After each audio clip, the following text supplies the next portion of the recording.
EduCode Doc Briefs, online ICD-10 documentation education, developed specifically for practitioners. In the transition to ICD-10, it's easy to acquire a type of tunnel vision that focuses only on coders. Successful implementation of this dramatic change requires a much wider view and range of preparation and education. That's why Elsevier launched EduCode Doc Briefs to provide appropriate ICD-10 training for another key group, physicians and non-physician practitioners, designed to help them identify and create the comprehensive and complete clinical documentation required. Doc Briefs are a collection of 32 concise online lessons offering CME. Each lesson is differentiated by topic and enhanced with audio.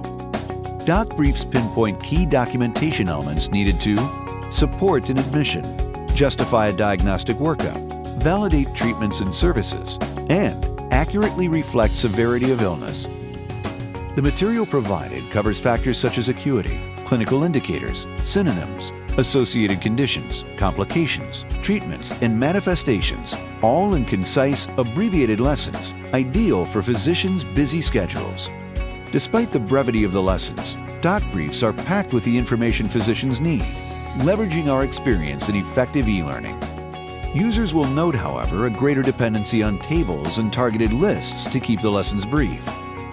Let's look at a specific example, syncope and collapse, and how to document it correctly under ICD-10. You'll note on-screen access to definitions and other clarifying data, as well as comprehensive information broken down into tables and bulleted lists for speed and ease of learning.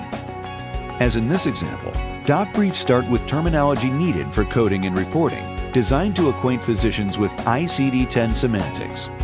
The lessons then move on to etiology, associated or coexisting conditions or complications, a very important concept in ICD-10, list of conditions, similar but different conditions, timing and sequencing of events, which will assist the provider in documenting when an event has occurred before or after admission, with specificity of the underlying cause, as well as documentation of the resolution, clinical indicators, and treatment and response. Also included are examples of correctly written documentation that demonstrate the type of information and specificity required under ICD-10, and more information geared specifically for clinicians. Doc Briefs can be used by a physician on his or her own time, or shared as part of Lunch and Learns or in-service education. However they are used, Elsevier EduCode Doc Briefs are an important part of ICD-10 training, and one that definitely should not be overlooked. Learn more today.